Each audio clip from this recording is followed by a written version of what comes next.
Olá, boa noite a todos e a todas. Com muita alegria, nós estamos mais uma vez aqui no Recanto, nesse momento de estudo, de reflexão, pedindo sempre aos bons espíritos que nos abençoem, para que os minutos sejam preenchidos de paz, os nossos corações, movidos pelo mundo espiritual, possam confraternizar essa mensagem que vem nos auxiliar no profundo das nossas necessidades.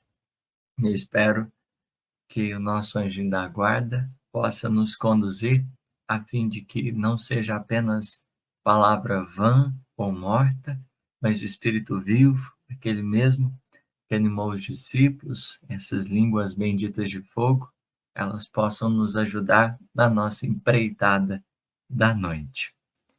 E o nosso tema hoje, ele parte de uma pergunta, bastante expressiva. E o que preparastes? Para quem será?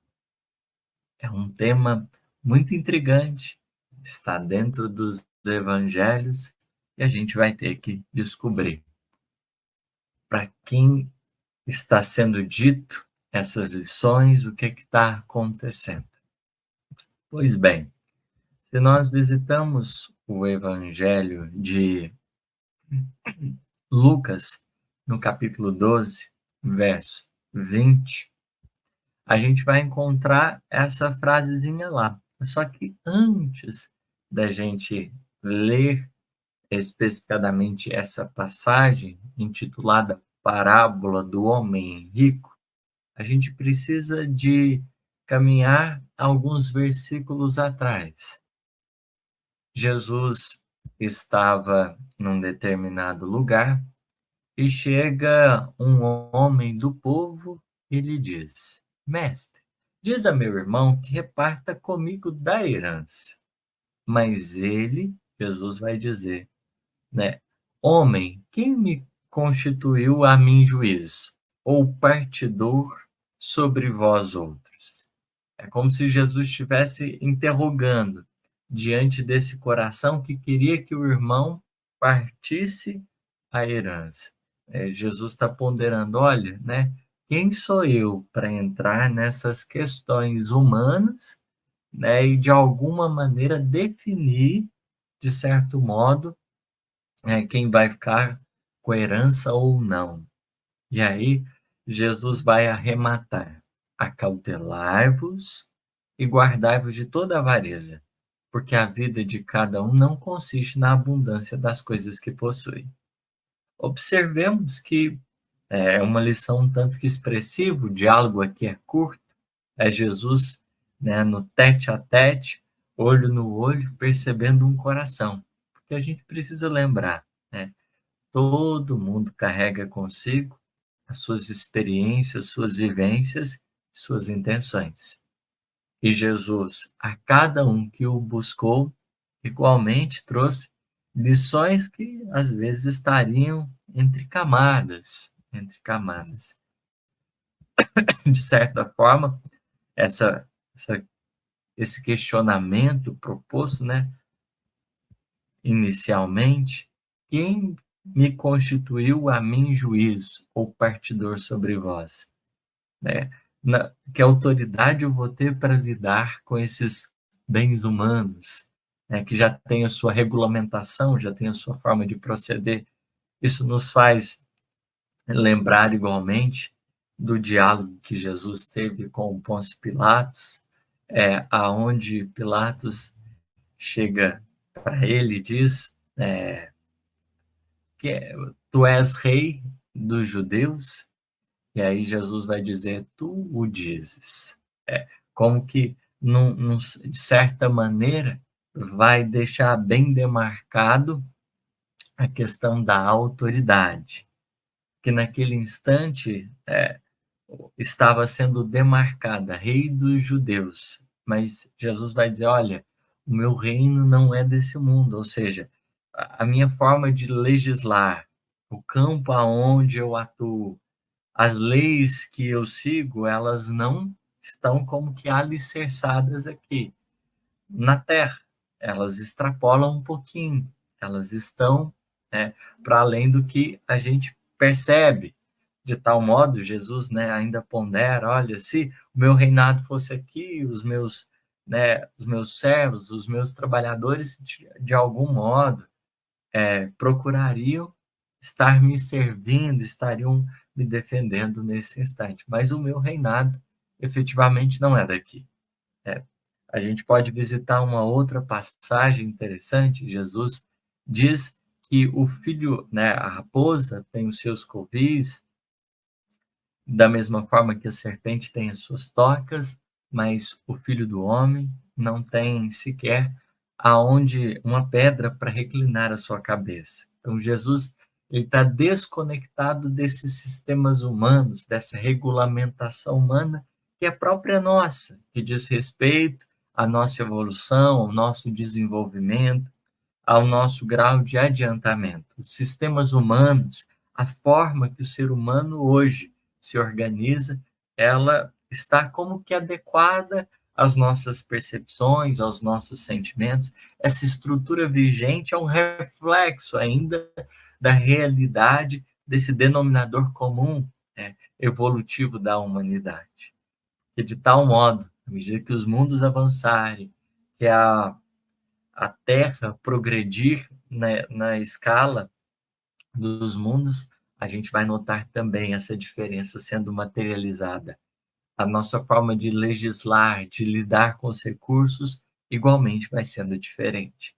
Até então, a gente se prepara, a gente se organiza, a gente devota um esforço para a construção de uma obra, de um regulamento que marca ainda, né, esse degrau nosso de aprendizado, corações que estão despertando para as noções do bem.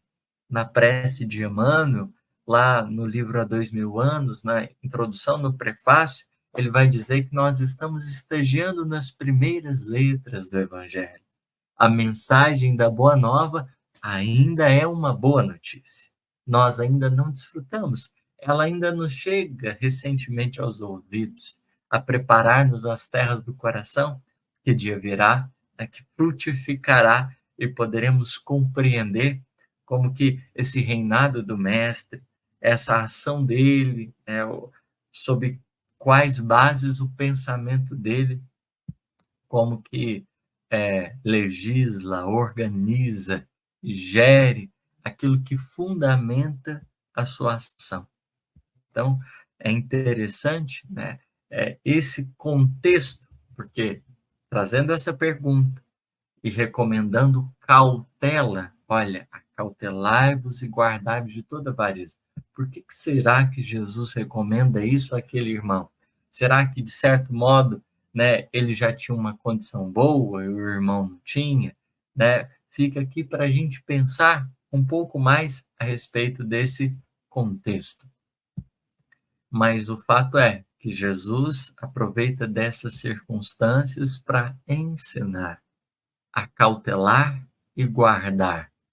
A cautela, de certo modo, ela diz respeito ao enxergar determinada imperfeição, dificuldade, a perceber de maneira mais profunda os movimentos da alma. A cautelar é um cuidado, é a prudência, que se converte, de certo modo, na vigilância, que Jesus vai se referir em outro instante para outras questões. Então, é essa função de vigilante que está ali, por exemplo, no banco, e ele vai olhar quem entra e quem sai. O papel dele é de identificar, de separar as coisas, de entender melhor o que está acontecendo. Cautela é justamente visão, né, para a gente perceber. E uma vez que a gente se acautela, que a gente enxerga os nossos impulsos, as nossas dificuldades, as nossas tendências, os nossos hábitos construídos ao longo do tempo, a gente é chamado a guardar, guardar-se da avareza. Porque imaginemos com os ímpetos, com esses movimentos nossos chamados hábitos, já construídos durante muito tempo. A gente vai perceber que em muitos instantes nós vamos como que escolher, né, priorizar a sobreposição do nosso interesse sobre o bem comum. A avareza é quando eu escolho, de certa forma, o melhor. Só que eu escolho o melhor, restringindo esse melhor somente a mim. Esse é um perigo no drama evolutivo, que Emmanuel, por exemplo, na mensagem Caminhos Retos, ele vai dizer que a vida de cada coração deveria constituir-se, né, de uma rigorosa observância das leis divinas. No entanto, nós temos nos esquivado dos interesses divinos, sobrepondo os interesses pessoais. Então, imaginemos, no trânsito, isso de modo bem prático. Existem leis que regulamentam tanto as possibilidades de trânsito a mim, quanto de trânsito ao outro. Mas se eu decido fazer leis próprias, se de algum modo eu escolho gerir a experiência no trânsito de um jeito excepcional, eu acabo construindo uma confusão, porque a lei que orienta o bem comum é aquilo que viabiliza não só condições para um indivíduo, mas para que todos harmoniosamente, em paz, possam ter condições de usufruir das possibilidades, né, de chegar ao seu destino, de ir nos lugares que precisa. Porque senão, do contrário, trânsitos, né, complicados, marcados por acidentes, por confusões. A lei é o que viabiliza segurança, tranquilidade, ordem. Na feliz expressão de Emmanuel, né, o amor é a força de Deus que equilibra o universo. O amor, enquanto essa lei, é o regulamento que orienta as almas, dando liberdade de trânsito para os espíritos. Cautelar contra e guardar-se contra a avareza é permitir-se viver a experiência material, né, de modo harmonioso, ordenado, evitando os entraves que, muitas vezes, esse pensar excessivamente em si, essa devoção, essa dedicação exclusiva a si mesmo, ela pode nos trazer, né? Nós temos que convir, e há uma fala de Jesus que vem nos chamar a atenção, que, de certa forma, pode nos ajudar aqui, porque além de dizer, acautelai-vos e guardai-vos de toda avareza, porque a vida de cada um não consiste na abundância das coisas que possui. Ou seja, não é porque materialmente a nossa vida esteja totalmente aqui bem montada, né, dos seus valores e tudo mais, que isso indica abundância real no plano do espírito. Uma vez que no mundo nós estamos sob o regime de concessões, sob a pedagogia das posições, ora a gente ocupa uma posição, ora outra, a alternância de estados, as vicissitudes vão nos convidando a um determinado ritmo. A vida não é marcada no plano do espírito pela matéria, mas por si mesma, né? Sendo o espírito essa força da natureza, terá consigo seus valores, terá consigo a sua natureza, a sua forma de gerir que é diferente da matéria. Que o apóstolo Paulo, por exemplo, vai nos dar a dimensão a partir da divisão do homem exterior, do homem interior. Esse homem exterior representando o primeiro projeto adâmico, né? Esse sujeito que esqueceu que era o administrador e não o proprietário. Essa criatura que acabou perdendo-se na proposta do viver as experiências, sem, contudo, apegar-se a elas, e acabou escravizando-se, numa certa noção de controle.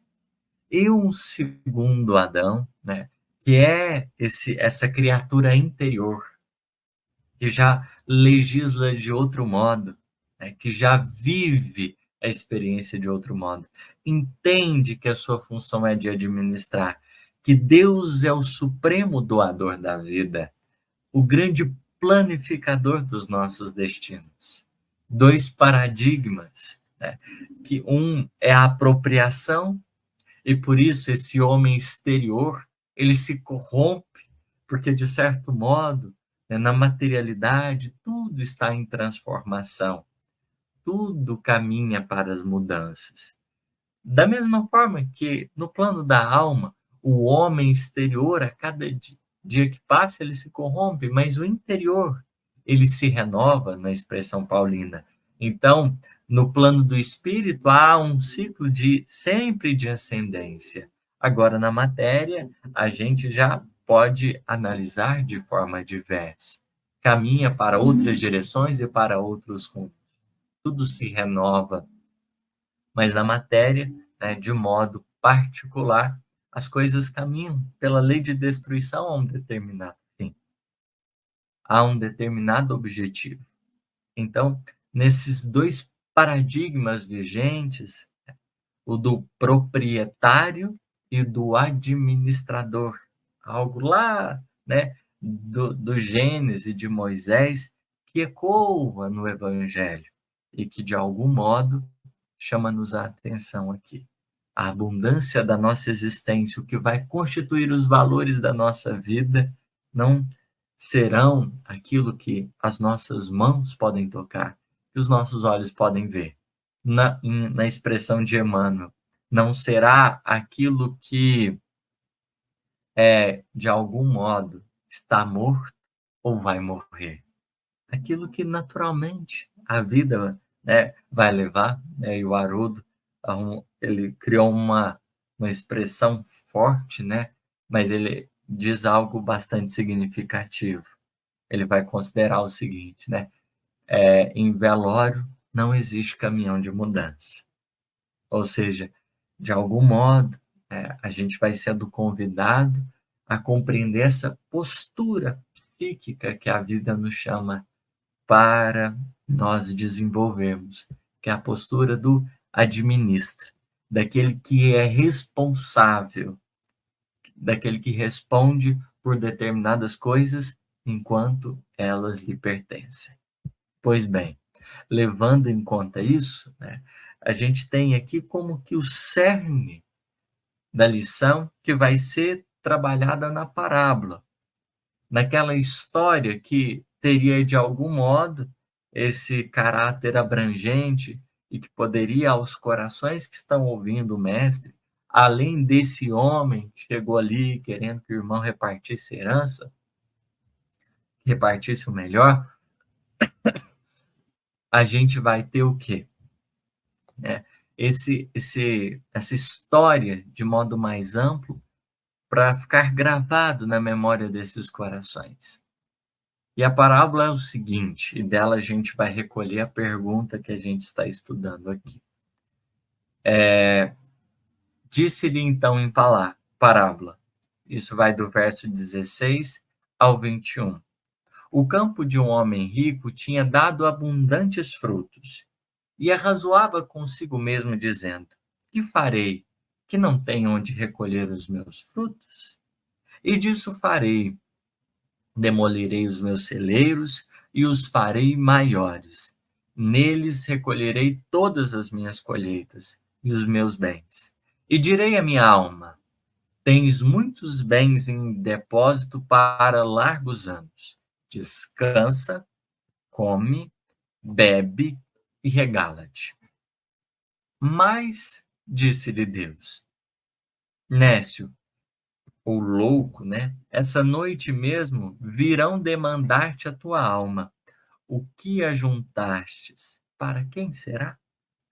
Assim é o que entesoura para si e não é rico para Deus. Então, observemos, né, aqui os desdobramentos da lição que foi dada àquele homem. que ganhou uma figuração, uma expressão simbólica, por Jesus. Um homem, né, que tinha dado abundantemente ali nas suas terras frutos, alguém, né, em condições confortáveis, muito boas, e que de alguma forma chegou no tempo de colheitas novas. E observemos o pensamento dele, como ele se organizou, a maneira com que ele enxergou. Eu já tenho muito e eu vou ter ainda mais. Só que para eu guardar, e aqui a gente pode até fazer um paralelo, né? Guardai-vos de toda avareza, e ele estava preocupado em guardar essas expressões do guardar. Ele estava, de algum modo, desejando encontrar uma solução. Ele vai demolir os celeiros para fazer maiores a fim de recolher tudo.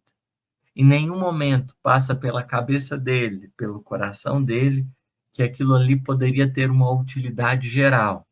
Vem-lhe ao pensamento apenas, né, o desejo de retenção, o anseio, de alguma forma, de restringir. Isso, né, talvez seja, né, a lição impactante, porque imaginemos, as parábolas, de algum modo, elas precisam ter um elemento desconcertante para justamente elas ficar. Isso pode-se dizer que é um deles. Uma pessoa que já tem muito, que já não, e por si mesma, de algum modo, não falta nada. E ainda assim, é um sujeito que está preocupado em guardar mais. E com qual objetivo ele quer guardar? Observemos, né? Ele vai dizer para si mesmo, né? Para a própria alma: descansa, come, bebe e regala-te. Então ele está preocupado com algumas coisas. Ele tem uma noção de vida e de cuidado consigo que é interessante. Quando nós visitamos a lei de conservação, Kardec, juntamente com os espíritos, vão nos ajudar a pensar sobre algumas coisas muito interessantes, que reverberam inclusive em obras póstumas, aonde Allan Kardec vai comentar um pouco mais sobre a questão do instinto de conservação, que para nós é interessante. Por quê? Conforme os espíritos vão nos ajudar a entender, Deus concedeu à criatura um instinto de preservação da vida, chamado de instinto de conservação. Qual que é a função desse instinto, dessa inteligência que atua em nós e que nos orienta numa determinada direção? A função desse instinto é cuidar para que aconteça o que acontecer, a gente faça de tudo pela nossa sobrevivência. Quanto mais o espírito encontra-se nesses graus primeiros da evolução, mais a sua noção de sobrevivência ou de vivência vai estar encarcerada na matéria. Então, para ele cuidar da sua vida é cuidar para que ele tenha as melhores condições materiais. Só que o instinto de conservação, ele é da alma. Isso quer dizer que o mecanismo que Deus concedeu ao espírito, para além de estar encarnado ou desencarnado, ele é um instinto que nos orienta à busca pela vida. É um instinto que nos ajuda a nos protegermos. É um instinto que nos orienta a construirmos essas condições ideais para nossa trajetória, de modo que o nosso coração possa estar preservado. É o instinto que nos ajuda a preparar-nos para a existência, para viver, para as experiências.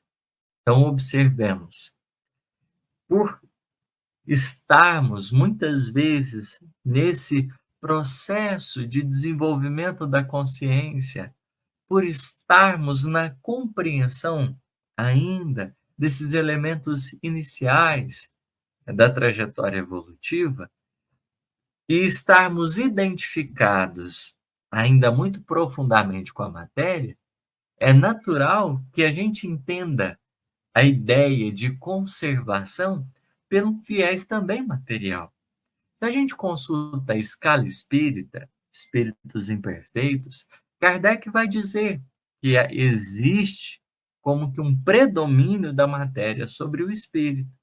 Mas observemos, quando ele fala de escala espírita, ele está falando para encarnados e desencarnados. Mas independente, estando na matéria ou fora dela, porque a gente ainda está aprendendo, estamos no início do processo de desenvolvimento da alma, é natural que as nossas referências elas estejam acrisoladas na matéria. Se a gente observar num panorama mais profundo, o que que acontece?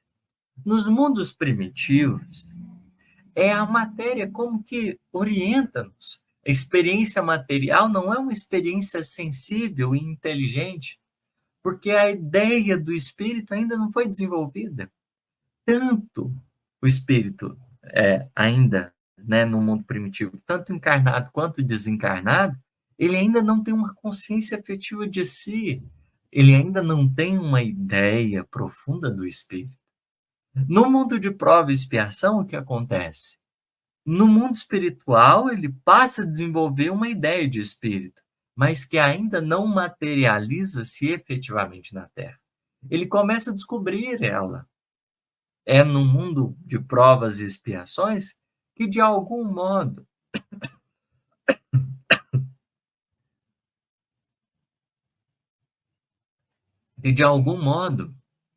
ele começa, né, desencarnado, a construir essas noções.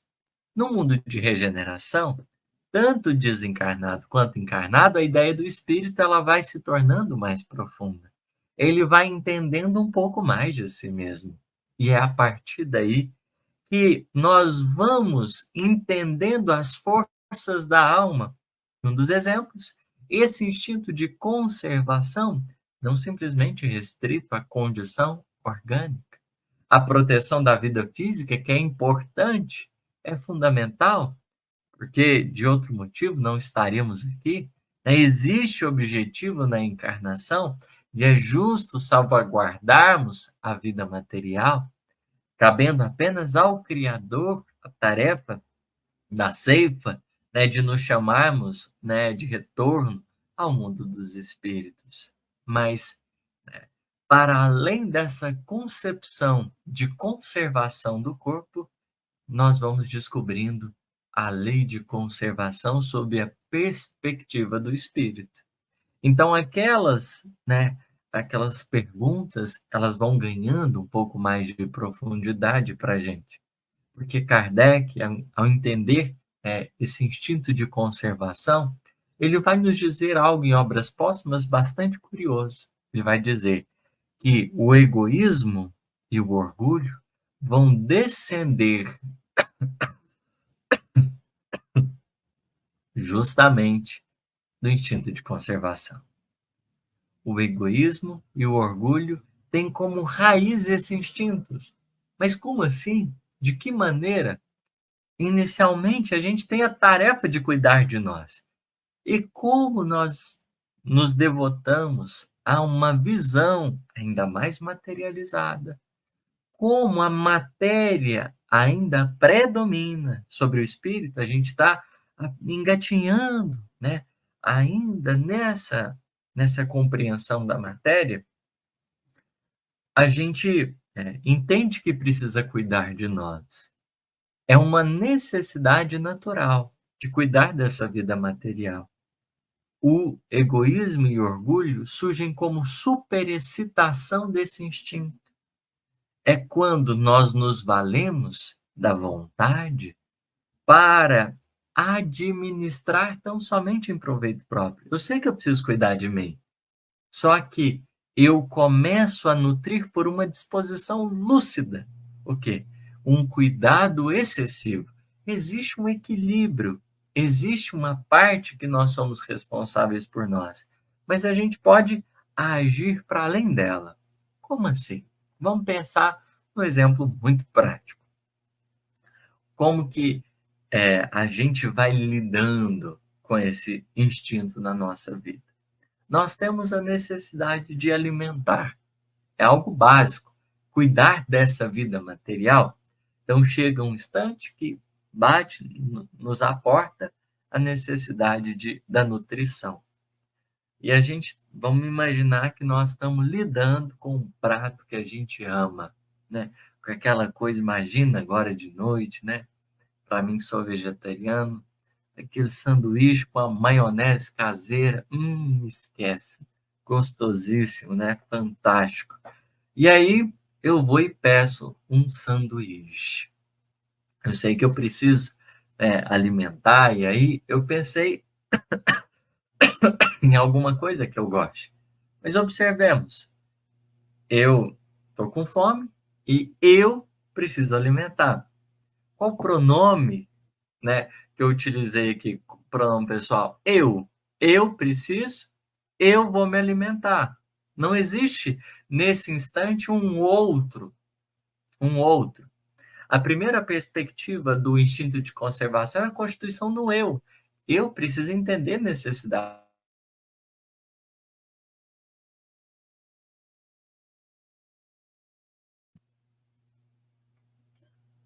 Voltou.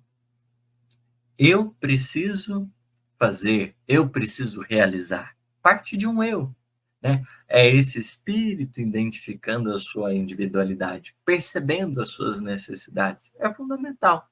Só que pensemos nesse exemplo hipotético. E aí, né, pedi o meu sanduíche para eu comer.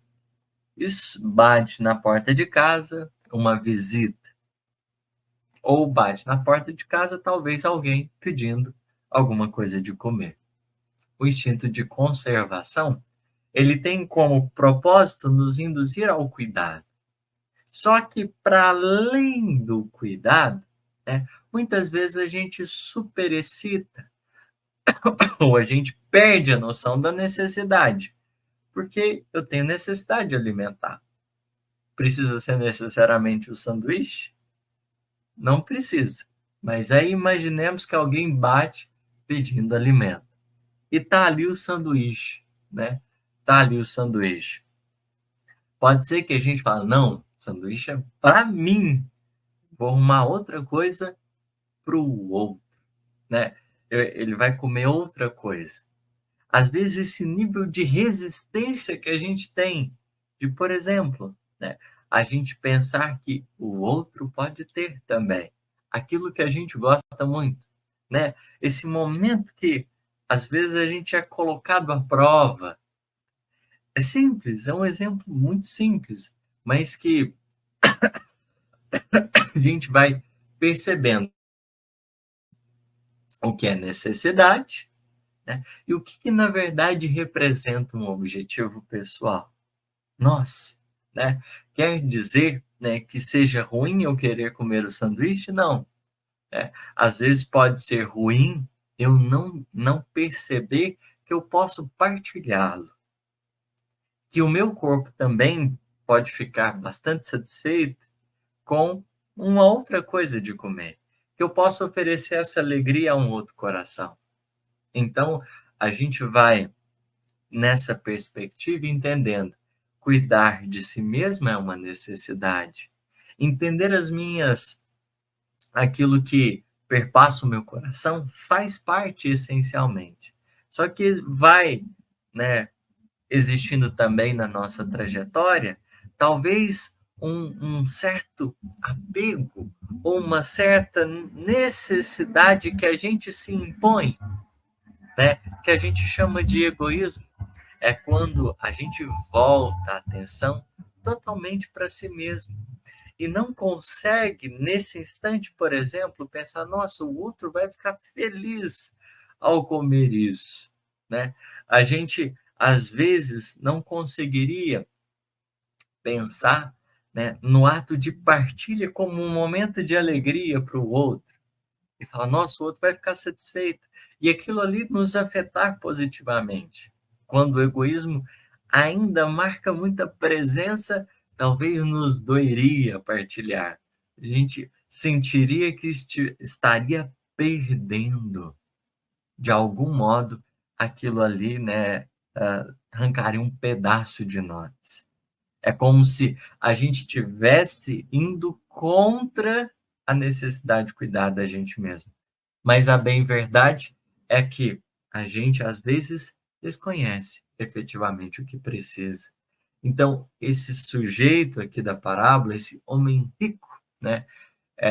Não que Jesus, em nenhum momento que ele esteve na Terra, teve problemas com pessoas ricas. Não, não foi. Quando ele esteve com Zaqueu, é muito interessante, porque os discípulos não estavam nem um pouco felizes com a possibilidade do mestre na casa dele. E percebendo que Jesus teve o intuito, foi ele que, né, fez se convidou para se fazer presente, os discípulos ficam assim desconfortáveis, né? Tipo assim, nossa, muitos viam na riqueza um grande problema, né? Tava muito difícil para eles. E é interessante, né, que Jesus vai contar ali a parábola dos talentos. A parábola dos talentos. E a gente tinha uma pessoa que tinha muito, uma pessoa que tinha uma quantidade mediana e uma pessoa que tinha pouco. O grande problema da parábola não eram as pessoas que tinham mais, eram os que tinham menos. Observemos os discípulos escutando um trem desse. Porque a bem verdade não é a quantidade, mas é a compreensão da utilidade, dos objetivos sagrados que existe em tudo e por toda parte. É o risco de aprisionamento, da gente reter, né? Da gente cultivar essa mentalidade do apego, esquecendo-nos do fluxo, porque a vida, no dizer de André Luiz, é fonte eterna. Então, para esse sujeito, o que que ele está preocupado? Olha, descansa, come, bebe e regala-te. Observemos, Jesus quando visitado na parábola lá do deserto pelo Satanás. O que que o Satanás vem oferecer para o Cristo? Vem oferecer de tudo. A primeira coisa, saciedade barra conforto. Como assim? Ele fala para Jesus transformar pão em pedra. Pedra em pão, eu sempre troco. Pedra em pão. E aí Jesus vai falar: olha, não é só de pão que vive o homem. Ou seja, faz parte? Faz. Tá tudo certo. Mas tem algo que extrapola, tem algo que vai além. Então, né, Jesus vence o primeiro desafio, saciedade barra conforto. Jesus estava disposto mesmo a ter uma experiência de desconforto, porque ele entendia, né, que para a saciedade real existir, precisaria de fundamentos mais profundos igualmente, né? Não significaria aquilo ali a questão. Como Jesus também propõe para a mulher samaritana, que daquele poço que ela bebia, ela voltaria a ter sede, né? A saciedade material, ela sacia, em verdade, ela dá uma sensação boa, tá? Mas ela, de certo modo, não garante, né, durabilidade, constância. Vem, e passa, né?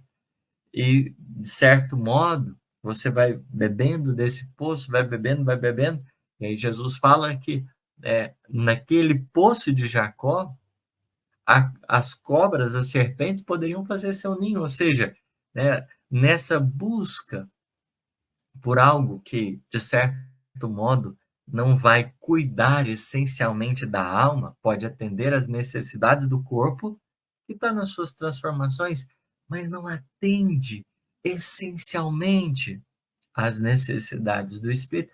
Chega um ponto, né, que você vai com a expectativa tão grande, que você se dá conta, né, que aquilo ali pode secar e ali você pode ter um ninho de serpente. Essa expressão, né, é bastante curiosa. É o espírito que, de algum modo, ele vai traduzindo a sua experiência de modo tão restrito, que chega um instante que ele se defronta, talvez, com a secura, com o vazio de si mesmo, por estar muito enebriado. Mas, além, né, do transformar pedra em pão, o espírito lá, né, a metáfora, o Satanás, o diabo leva ele para o alto do monte, oferece tudo. A lição do poder. E aí, Jesus, diante da oferta de tudo, né, ele mantém-se tranquilo. A autoridade se daria para além da expressão de poder humano. Não estaria relegado ao poder humano. E por fim, né, jogar-se do pináculo, experiência do controle. E Jesus vai mostrar que, de certo modo, a lição dele, o caminho dele, a trajetória dele estava para além de tudo isso, do conforto, do poder, e estava além do controle. Estava marcado por outros fatores, por outros elementos, mas que não são aqui compreendidos por esse homem que demoliu os celeiros, aonde deveria, né, guardar o de melhor, aonde ele deveria, de algum modo, estar ali na posse do essencial, daquilo que seria imprescindível. Ele acaba fazendo essa proposta de descansar, comer, beber e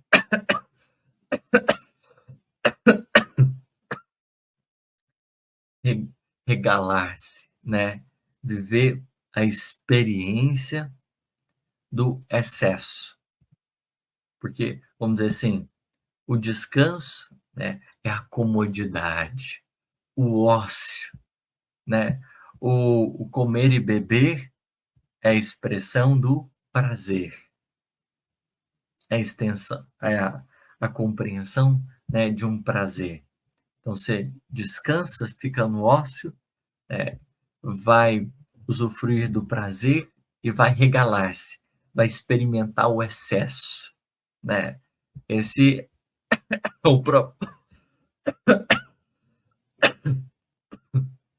é o propósito desse coração. Mas ele é chamado a atenção. Nécio, louco, essa noite mesmo virão demandar-te tua alma. E o que ajuntastes? Para quem será?